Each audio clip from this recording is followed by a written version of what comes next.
دہشت گردی کا نیا خطرہ افغان سرزمین سے سر اٹھا رہا ہے۔ عالمی برادری افغان حکومت پر ذمہ داریوں کی ادائیگی کے لیے زور ڈالے۔ وزیر اعظم شہباز شریف کا ترکمانستان کے دارالحکومت اشخاباد میں عالمی فورم سے خطاب۔ کہا، تنازعات کا پرامن حل پاکستان کی خارجہ پالیسی کا بنیادی ستون ہے۔ پائیدار امن اور پائیدار ترقی لازم و ملزوم ہے۔ اقوام متحدہ کے کوارٹر کے اصولوں سے مضبوط وابستگی کا اعادہ۔ کہا، امن، باہمی اعتماد اور مشترکہ خوشحالی ہماری مشترکہ منزل ہے۔ نفرت اور تنازعات نے دنیا کو تاریکی میں دھکیل رکھا ہے۔ آج امن کی فاختہ کو دوبارہ پرواز کی ضرورت ہے۔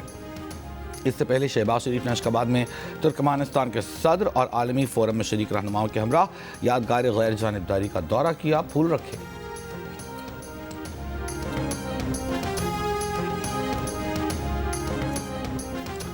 بجلی، گیس اور فیول سمیت توانائی کے شعبے میں کسی قسم کی سبسڈی نہیں دی جائے گی۔ صوبے نئے RLNG کے لیے اضافی بیرونی معاہدے بھی نہیں کر سکیں گے۔ اوگرا کو 40 روز میں ٹیرف کے تعین کی ایڈوائس دی جائے گی۔ SIFC سرمایہ کاری کے لیے کسی قسم کی مراعات تجویز نہیں کرے گی۔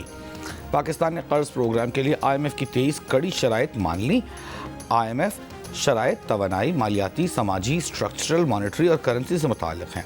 IMF کے مطابق حکومت نے یقین دلایا ہے کہ شوگر سیکٹر مکمل طور پر ریگولیشن سے آزاد کیا جائے گا۔ ترقیاتی اسکیمیں کم کی جائیں گی۔ کھاد اور کیڑے مار دواؤں پر ایکسائز ڈیوٹی میں 5% اضافہ ہوگا۔ میٹھی اشیاء پر ایکسائز ڈیوٹی، جبکہ کئی منتخب اشیاء پر سیلز ٹیکس لگے گا۔ کرنسی کی قدر لچکدار ہوگی۔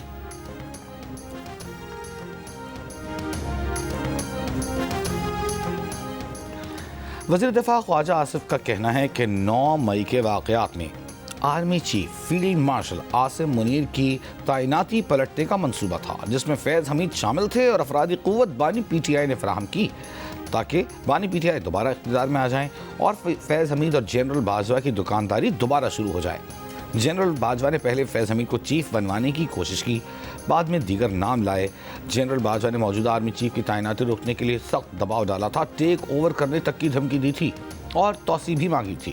پروگرام آج شاہ زیب خان صدر کے ساتھ میں گفتگو میں وزیر دفاع نے کہا کہ جنرل باجوہ کی مرضی کے بغیر فیض حمید کچھ نہیں کر سکتے تھے۔ فیض حمید کا معاملہ کسی بھی حد تک جا سکتا ہے۔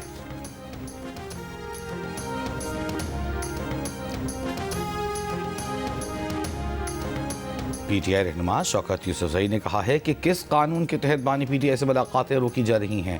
نواز شریف جب جیل میں تھے تو کیا بلاول بھٹو ان سے ملاقات نہیں کرتے تھے؟ نواز شریف سے مشاورت کے لیے لوگ یہاں سے لندن جایا کرتے تھے۔ جی نیوز کے پروگرام جیو پاکستان میں گفتگو۔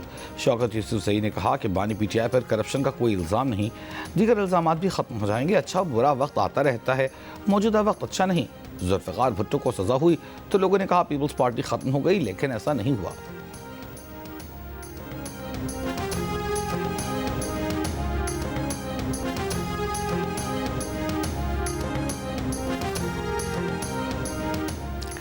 عراق جانے والے زائرین کو مقررہ مدت سے زائد قیام کی ہرگز اجازت نہیں ہوگی۔ زائرین سے متعلق پاکستان اور عراق کے ادارے قریبی رابطے میں رہیں گے۔ وزیر داخلہ محسن نقوی کی برسلز میں عراقی ہم منصب جنرل عبدالامیر الشمری سے ملاقات میں گفتگو۔ کہا، پاکستانی زائرین کی سلامتی، عزت اور سہولت حکومت پاکستان کی اولین ترجیح ہے۔ عراقی وزیر داخلہ نے کہا کہ پاکستانی وزارت داخلہ کی فہرست والے زائرین کو عراق آنے کی اجازت ہوگی۔ مشترکہ لائحہ عمل طے کرنے کے لیے جلد پاکستان کا دورہ کریں گے تاکہ زائرین کی سہولت، سیکیورٹی، تعاون پر لائحہ عمل بنا سکیں۔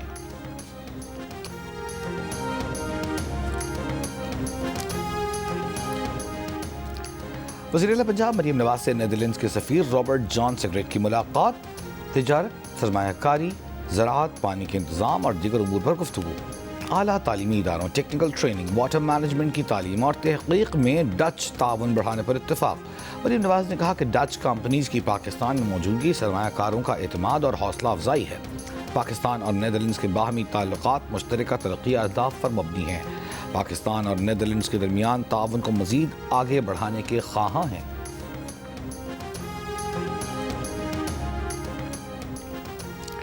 اسلام آباد ہائی کورٹ میں سابق آڈیٹر جنرل اختر بلند رانا کو عدالتی حکم کے باوجود پینشن نہ دینے پر توہین عدالت کیس۔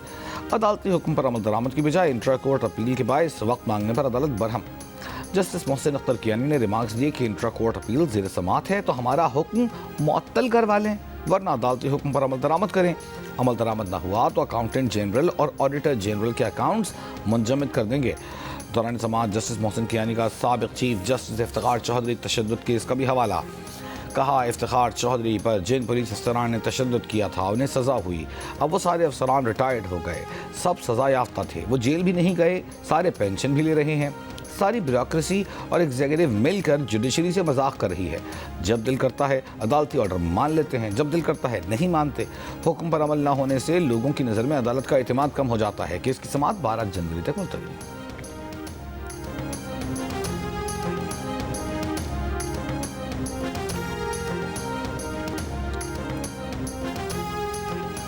پنجاب کی سینئر وزیر مریم اورنگزیب کی برطانیہ کی وزیر مملکت جینیفر چیپمن سے ملاقات. دو طرفہ تجارت, سرمایہ کاری, گرین کمپیکٹ تعاون پر بات چیت. موسمیاتی تبدیلی سے نمٹنے کے لیے تعاون کو فروغ دینے کے معاہدے پر بھی تبادلہ خیال.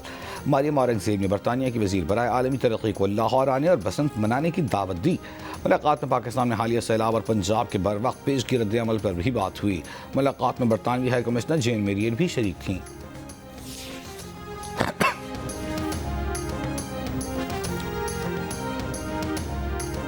سجاول میں کھلی کچہری میں بزرگ شہری پر تشدد کے واقعے کی گونج سندھ اسمبلی کے اجلاس تک پہنچ گئی.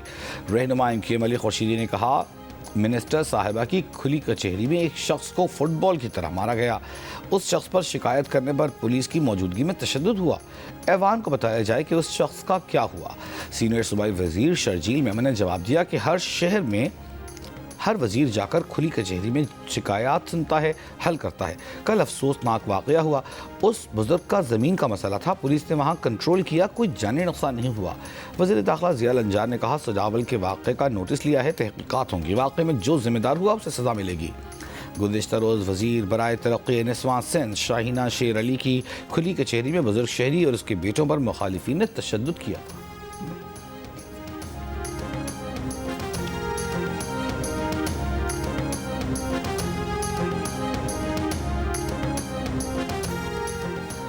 انسداد دہشت گردی. عدالت ایبٹ آباد نے ڈاکٹر بردہ قتل کیس میں گرفتار 4 ملزمان کا مزید 3 روز کا جسمانی ریمانڈ منظور کر لیا. پولیس نے عدالت سے 20 روز کے جسمانی ریمانڈ کی استدعا کی تھی. ملزمان کو 3 روز کے ریمانڈ کے بعد آج عدالت میں پیش کیا گیا تھا. کراچی کے علاقے کرنگی 100 کوارٹر بنگالی پاڑا میں ٹینکر کی ٹکر سے 12 سال کا بچہ جاں بحق. حادثے کی CCTV ویڈیو سامنے آ گئی. ویڈیو میں تیز رفتار ٹینکر کو سائیکل پر سوار بچے کو ٹکر مارتے دیکھا جا سکتا ہے. پولیس کے مطابق حادثے کے بعد فرار ہونے والے ٹینکر ڈرائیور کو گرفتار کر کے ٹینکر تحویل میں لے لیا گیا. رواں سال ہیوی گاڑیوں کی ٹکر سے جاں بحق ہونے والوں کی تعداد 245 ہو گئی.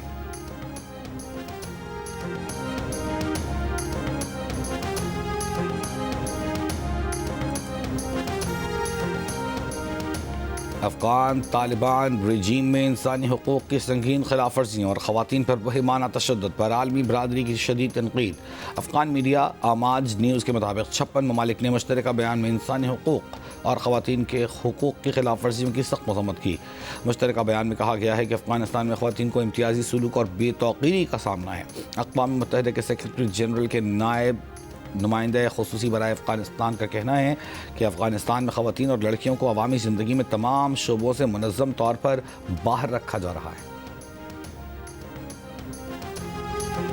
اور بنگلہ دیش کی سابق وزیر اعظم اور بنگلہ دیش نیشنلسٹ پارٹی کی چیئرپرسن خالدہ ضیاء کی حالت تشویشناک.